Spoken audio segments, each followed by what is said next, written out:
Chers amis, bonsoir. On est réunis ce soir aussi nombreux pour vous présenter notre projet, le projet de la liste Ici c'est possible pour 2014-2020. C'est un petit format qui passe partout dans les boîtes aux lettres, mais qui est le fruit d'un long travail collectif entre tous les membres de la liste Ici c'est possible.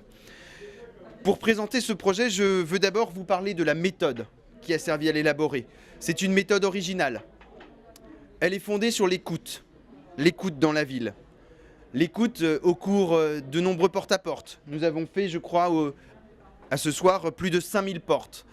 Et donc, nous avons, pendant toute cette phase d'écoute, remonté un certain nombre d'informations que nos concitoyens nous ont fait passer, des remarques, des points positifs, des choses à améliorer, des choses qui n'allaient pas. Et nous avons écouté. Et à partir de cette écoute, nous avons travaillé. Nous avons aussi beaucoup rencontré dans la rue. Nous avons aussi beaucoup observé au cours de nos promenades dans la ville, sur les marchés.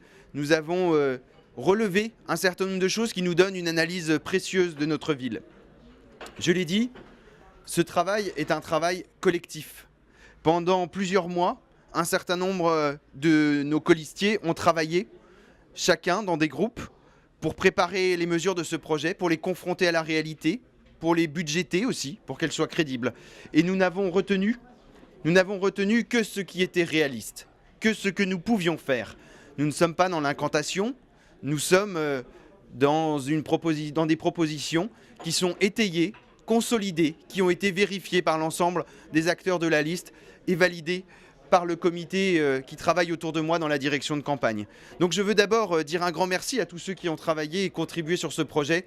Je crois que nous avons réalisé à peu près 150 fiches pour arriver à le construire à partir de l'analyse de chacun et de chacune. Alors ce projet, il part du réel. Ce n'est pas un postulat idéologique. Il part du réel, il prend la ville telle que les sortants nous la laissent, avec un certain nombre de projets à revoir, mais avec un constat d'abord qui est très simple. C'est que cette ville, qu'on nous présente comme un modèle lycéen parfait, est aujourd'hui fragile. Fragile pourquoi ? Parce que le système qu'ils ont mis en place repose uniquement sur des droits à construire sans cesse renouvelés et suppose de bétonner de plus en plus et de plus en plus haut pour pouvoir courir après des recettes imaginaires. Fragile aussi parce que aujourd'hui, ici est constitué de deux villes. Une ville qui travaille, qui arrive le matin et qui subit les bouchons, avec les 70 000 emplois, et une ville qui réside, avec les 66 000 habitants, dont il n'y a plus que 19,7% qui travaillent sur le territoire d'Issy-les-Moulineaux. Et donc, ces deux villes ont du mal aujourd'hui à se réconcilier. Ça ne fonctionne plus et ça ne fonctionnera plus si on continue ce mode d'urbanisation intensif, non concerté et brutal. Alors, nous avons choisi, pour construire ce projet, un angle. Notre angle, c'est remettre l'humain au cœur de la politique municipale et au cœur de la ville.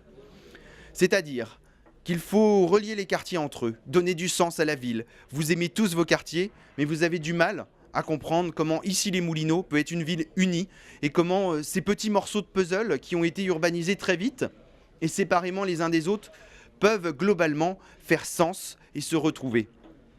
Notre ambition, c'est donc de relier les quartiers, de fédérer la ville, de fédérer les énergies et de faciliter les projets des ICéens.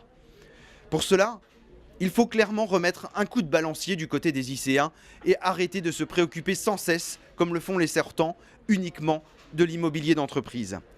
Donc nous allons construire, à partir de l'existant, une ville durable, humaine et harmonieuse. C'est ça le cœur de notre projet. D'où les 4 priorités transversales que l'on retrouve dans ce petit fascicule, que sont le social, car il est hors de question pour nous de laisser un lycéen sur le bord du chemin. Il y a des inégalités très flagrantes dans notre ville. Les plus hauts revenus côtoient les plus bas. Et nous ne laisserons personne sur le côté du chemin. Le deuxième axe, c'est la culture. Et la culture, c'est ce qui nous rassemble tous, c'est ce qui nous réunit. Et comme disait Martine Aubry, qui cite souvent cette phrase de Cantor, la culture, c'est comme l'amour, ça sert à rien. Donc c'est pour ça qu'on va en faire beaucoup. C'est vraiment pour nous une donne transversale qui permet de réunir les quartiers. Et nous irons chercher ceux qui sont le plus éloignés de la culture, parce que quand on fait ça, et je le dis en particulier pour Marie-Claude, nous faisons aussi du social, nous faisons aussi de l'attention aux plus défavorisés dans la ville. Et la culture est un moyen d'émancipation, et peut-être le premier moyen d'émancipation. En tout cas, c'est celui qui rassemble. Et la Halle Gustave Eiffel sera sans doute l'emblème de cette culture qui rassemble, puisque nous voulons en faire un lieu, un espace gratuit d'animation, d'expression culturelle, de partage, d'émotion autour des arts contemporains, quels qu'ils soient. Que ce soit du théâtre, que ce soit de la poésie, que ce soit de la littérature, que ce soit de la musique, que ce soit de la peinture ou de la sculpture, et que sais-je encore, mais chacun pourra s'y exprimer, et les lycéens pourront s'y rassembler pour partager des émotions autour de l'art. Le troisième axe transversal, c'est l'environnement. L'environnement parce que nous sommes conscients que notre planète a des ressources limitées, et parce que nous sommes conscients que le label ICO ne suffit pas. Il faut des gestes quotidiens, il faut que chacun s'implique pour que l'environnement soit une priorité à ici. Je l'ai déjà écrit, mais les enfants seront des ambassadeurs de l'environnement. Dans le projet sur le hors-temps scolaire, nous ferons des enfants des petits ambassadeurs de l'environnement en leur apprenant ce que c'est que la nature dans la ville. Nous avons rencontré de très belles associations qui portent des projets grandioses que nous allons mettre en œuvre avec elles autour de l'école pour apprendre l'environnement, la nature et la nature dans la ville aux enfants.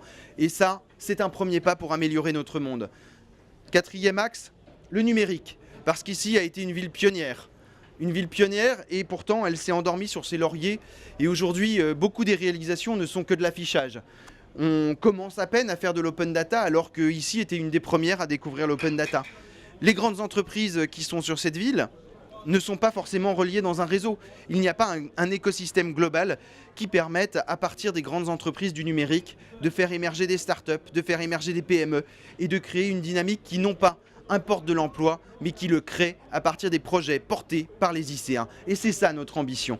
Nous voulons changer cette dynamique qui consiste à empiler les bureaux sur les bureaux en faisant venir des grandes entreprises d'ailleurs et qui pourraient partir si d'aventure le foncier devenait plus vert ailleurs.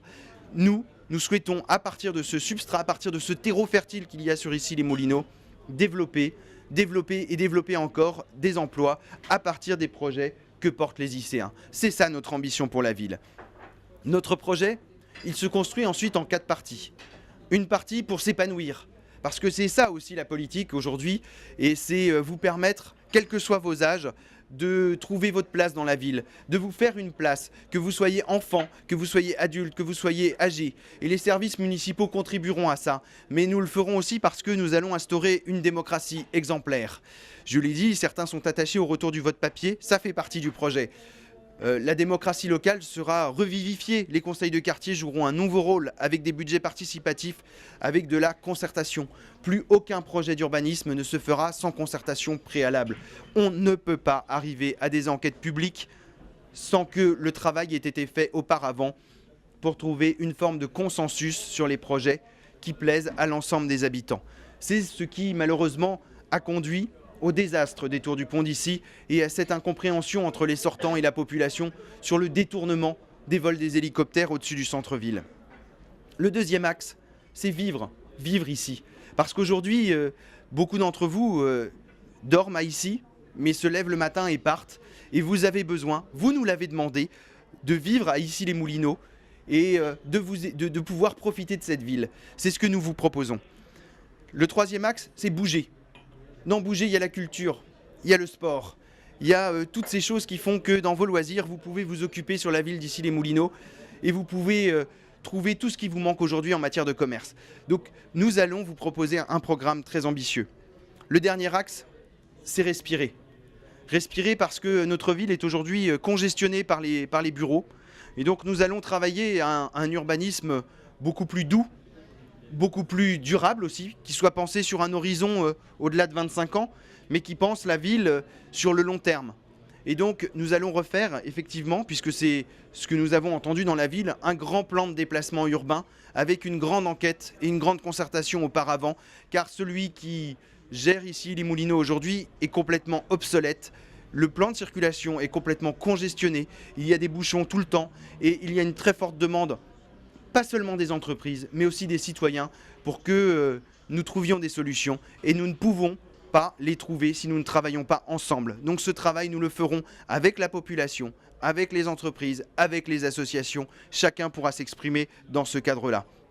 Je l'ai dit aussi, dans la respiration, nous allons devoir construire ce centre-ville qui fait tant défaut à notre ville. Et le terrain laissé par Orange, le terrain dit du CNET, est l'endroit idéal pour construire ce centre-ville. Vous l'avez demandé, vous nous l'avez redit, il y a un besoin de faire des commerces, de trouver un endroit qui rassemble les lycéens. C'est ça, ce centre-ville que nous allons construire. Il y a un besoin aussi d'y faire de la culture. Barbara a travaillé sur l'idée d'un festival des séries qui viendra s'appuyer sur le futur cinéma qui sera construit dans ce centre-ville. Mais en dehors du fait que ce centre-ville doit être absolument écologique, que les techniques de construction doivent être à la pointe, qu'il n'est pas question de tout reprendre dans 25 ans en se disant on aura fait un centre commercial qui sera complètement désuet. En dehors du fait qu'il doit être un maximum végétalisé pour que les lycéens puissent respirer, nous n'avons pas aujourd'hui d'a priori sur la forme que ce projet doit prendre. Et parce que nous sommes ambitieux, parce que nous sommes dans la concertation, nous vous proposons, après un concours d'architecture, que ce soit vous, les lycéens, qui choisissiez le projet qui vous ressemble le plus dans un référendum local. Et ce référendum local vous permettra, après un concours d'architecture, donc, de choisir notre projet de centre-ville et de fédérer l'ensemble de la ville autour de ce projet qui rassemblera tout le monde. Je l'ai dit, aujourd'hui, cette ville a connu des transformations très importantes, très vite. Elle a besoin de se retrouver, de se poser, de profiter d'elle-même. Les lycéens ont besoin de vivre dans cette ville et pas seulement de subir les chantiers permanents, les bouchons et des nuisances que malheureusement on cache de temps en temps en supprimant des thermomètres comme la sonde Airparif. Et nous avons besoin donc de réinstaller ce vivre ensemble. C'est pour ça que l'humain, que l'environnement, que la culture sont au centre de notre programme. Et c'est ça que nous vous proposons. Les sortants sont aujourd'hui en panne d'idées. Un chiffre, la baisse de 43% de l'investissement au budget 2014 qu'ils nous ont proposé. Ça veut dire qu'ils n'ont plus de projet. Ils sont dans la continuation des projets qui ont été lancés et il y a un moment donné où le navire sombrera. Eh bien nous avons des projets et nous allons les réaliser. Et nous allons les réaliser sans augmenter les impôts. Car nous avons conscience aujourd'hui que la crise est difficile, que la crise touche tout le monde. Même parfois les plus riches qui s'en plaignent. Mais nous avons d'abord cette attention pour les plus pauvres et les plus défavorisés, mais nous ne toucherons pas au taux d'imposition pendant les années du mandat. Et nous n'avons pas peur, contrairement à d'autres, de ce qui adviendra avec le Grand Paris. Le Grand Paris est une chance pour Issy-les-Moulineaux, ça n'est pas une bulle. Issy-les-Moulineaux vit aujourd'hui pleinement dans ce Grand Paris, qui est le Grand Paris des transports. Ici, a la chance d'avoir 2 gares du futur Grand Paris Express. Nous vivons aussi au cœur du Grand Paris de l'emploi, puisque nous avons 70 000 emplois dont la plupart viennent d'ailleurs. Mais nous allons faire aussi qu'ici soit reconnu dans le Grand Paris de l'environnement, dans le Grand Paris de la culture et dans le Grand Paris de la démocratie et de la citoyenneté. Et là, nous avons un énorme saut à accomplir. Nous allons, je vous l'ai dit, à travers ce projet, rompre avec les logiques de clientélisme. Dans le projet, nous avons des engagements très forts en matière de démocratie locale. Les élus de l'opposition seront représentés dans toutes les commissions où ils siégeront à nos côtés. Et nous travailleront ensemble et non pas séparément en cachant les choses comme c'est le cas aujourd'hui. C'est vrai pour les commissions des crèches, ce sera vrai pour les commissions des logements, ce sera vrai pour les commissions extra-municipales.